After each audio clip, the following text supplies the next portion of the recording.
In the Zohar, we learn that the Torah is a powerful force that is superior to anything else, and whoever is occupied with the Torah does not fear the higher or lower beings, nor do they fear evil incidences in the work, because this person is attached and eats from daily the tree of life.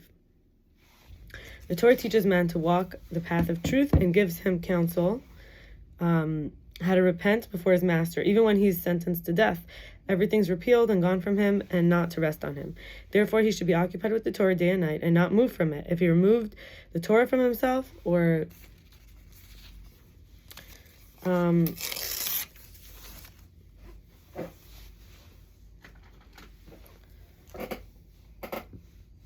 separates from it, if he removed the Torah from himself or separates from it, it's as if he is separated from life. When a man climbs into his bed at night, he should accept upon himself the yoke of the kingdom of heaven wholeheartedly, and hasten to give him the deposit of his nefesh, since his nefesh is his vitality, his flesh. Since every man tastes death, because the tree of death rests upon the world, and all the spirits of people come out, rise, and hide in it, since they're a deposit, they'll return to their place.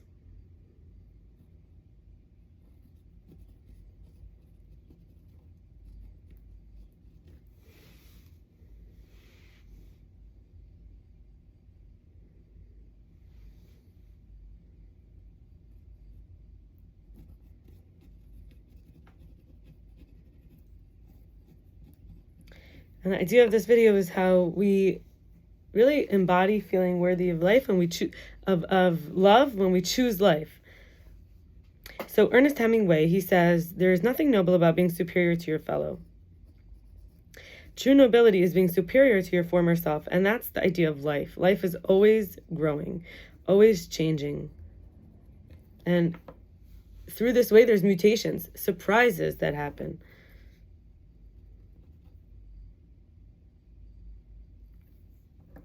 And Esther Perel says, we don't heal in isolation, we heal in connection.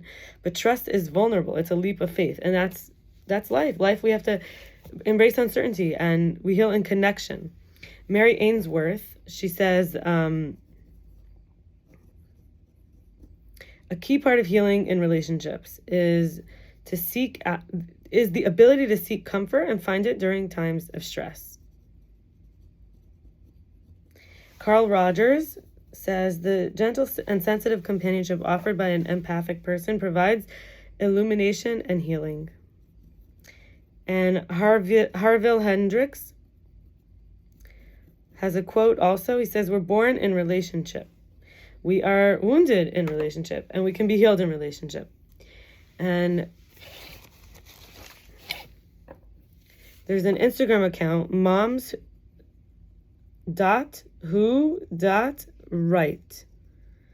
And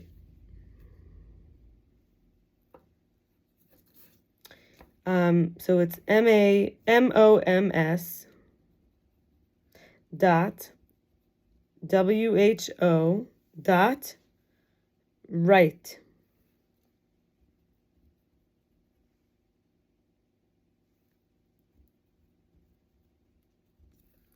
And accountability would always feel like an attack to men who were raised to believe that their intention matters more than their impact. And they were never made to face what that impact actually does. Notice it's moms who write. So wanting to raise the men. The whole world is women and their children. Someone told me, and I love that. So choosing life is recognizing everyone is the child of a woman. So we, as women, we are able to raise up new men to enter the world.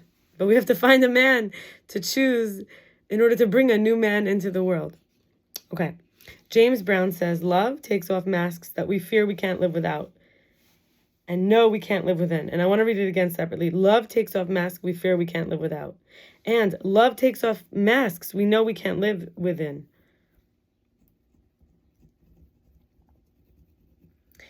And Lorin Krenn, LORINKRENN. I really like things that this individual shares. I've been reading a lot of interesting things from this person. Women who are conscious, heart-rooted, and truth are, quote-unquote, a problem when it comes to the ego and shadow. A person, when you live from the soul and the truth, this kind of woman, heart-rooted, conscious, in truth, feels like the greatest liberation of your life. She doesn't feel like a burden. Because it's liberating to the soul, but a threat to the ego, the shadow. I want to share more from the Zohar, but this is on Instagram. It's Michael Max, MichaelMackS. And he posts a lot of things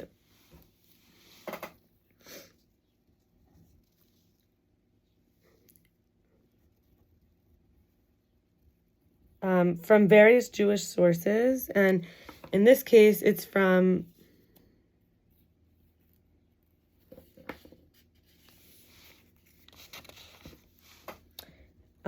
it's all from the Zohar.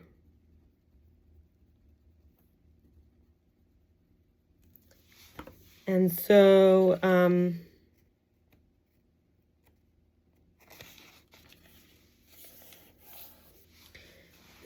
from the Zohar, all different places. So wisdom only settles in a person when they sit, stop moving and stay still. And that's like life. Sometimes you just have to stop and receive. Through what's revealed, a person reaches what's hidden. These are like such deep truths. Okay, all creatures of the same kind naturally love and are drawn to one another. And creatures here, okay? Then, this is why Yitzchak, had an affinity for Esav, his son.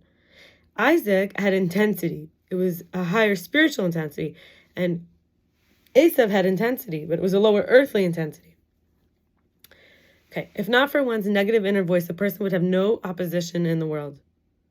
Sometimes prophecy falls into children's mouths Sometimes prophecy falls into children's mouths more than a prophet, and they prophesy. The lines of the hands and the lines of the fingers contain within them deeper mysteries by which hidden matters may be known. And finally, the Holy One, blessed be, joins couples in the world, one tough, one gentle, in order to rectify all things and sweeten the world. I find that so soothing because I'm currently feeling like a lot of love for somebody who I felt like I couldn't stop judging and I couldn't stop criticizing, and like something shifted deeply where suddenly respect entered the equation, and I feel a tremendous respect for this person, and it deepened the love into like a love I haven't reached with this person. I've never even met them. They live in another state, and I've talked about related topics in videos, and just this gentle and sweet, I just am thinking about this person. It seemed like they were so cruel and cut off from their heart and so depriving and withholding. And, on the inside, this person is very mushy and very soft. And like there's a gentleness there that they were protecting. And suddenly when I saw it and I felt it, it was so soothing and so grounding that I had no choice but to melt. And no longer could I keep undermining and scrutinizing and rejecting and judging. Suddenly, I just wanted to do the same thing this person had done, which was not say another harsh word, because this person doesn't say harsh words to me, and just choose to take a step back and sort of see what's going on, as if this person now has entered me and is starting to live through me, like I am learning from this person based on their love for me and their willingness to treat me well. I have this growing in me, this gentleness, where there was judgment, of a will to treat this person well and to be kind. I genuinely desire to do kindness for this person. And I see how kind they've been to me despite life's challenges, and that the standards I'd had for them were unreasonable, and the expectations I had were superhuman. And just the way in which this person was forgiving and giving grace, forbearing. Yeah, is that what it's called? Forbearance?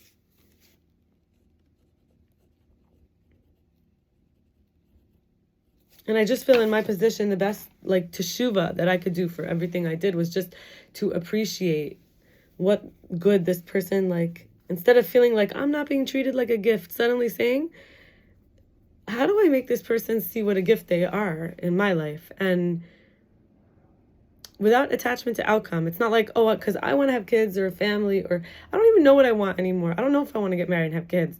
I've made a comfortable life for myself. It sounds really challenging, and I don't know that I would seamlessly fit into their life either. This person is very disciplined and has rigid boundaries on themselves, and I don't know if I could fit into that. I might want to do good for this person, but I don't know that I could be, like entering into the fold and sort of not cause drama or chaos accidentally, or like disturbance just from being so different. Anyway, so I went to a 12-step meeting workshopping this, and the reason I brought that whole last part up was just this idea of the sweet, and that the one tough, one gentle, to rectify all things and sweeten the world. And I feel like, just let's say I'm a whole world, my world has been sweetened, and everything feels rectified now. The love was there all along, in front of my face, under my nose. I just didn't see it.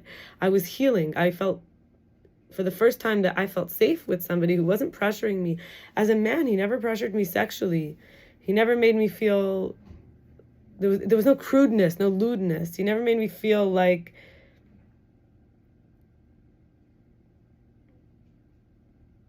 I was really, that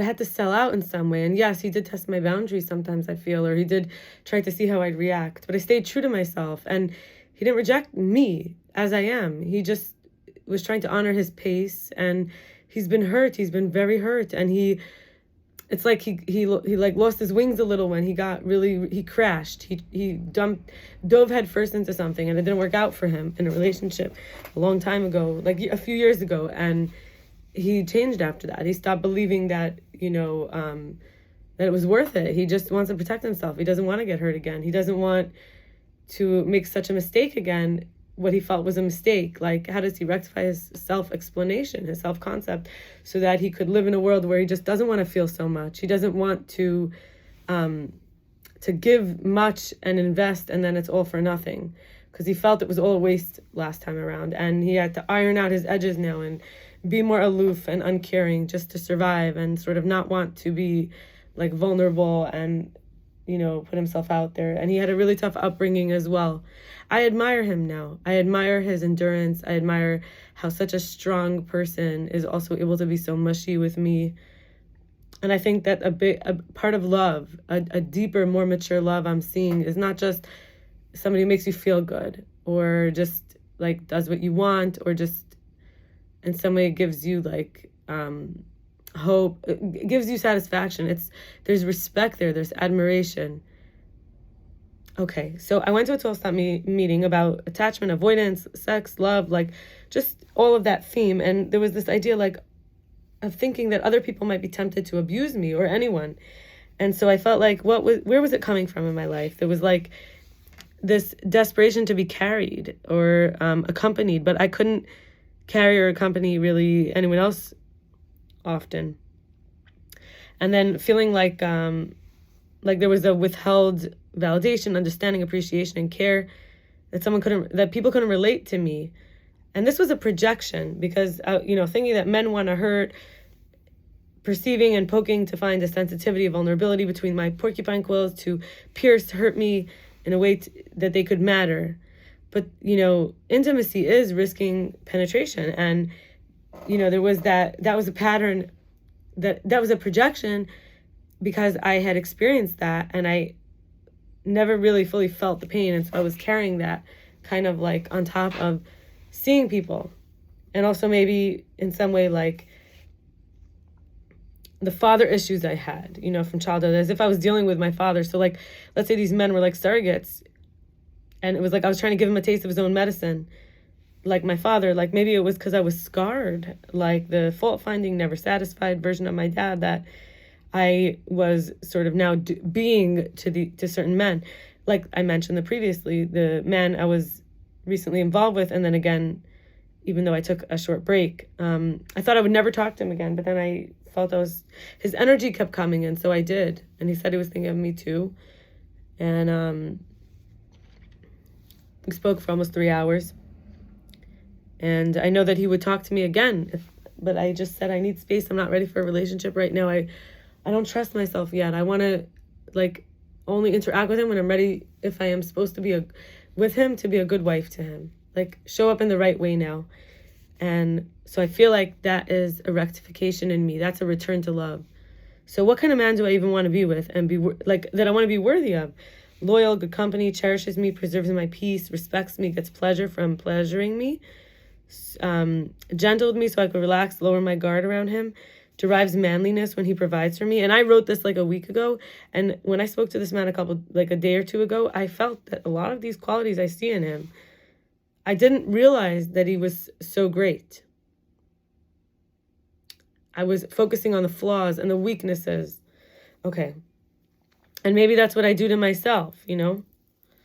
I want to start again. What kind of man do I want to be with and be worthy of? Loyal, good company, cherishes me, preserves my peace, respects me, gets pleasure from pleasuring me, gentle with me so I can relax my guard around him and lower my guard, derives manliness when he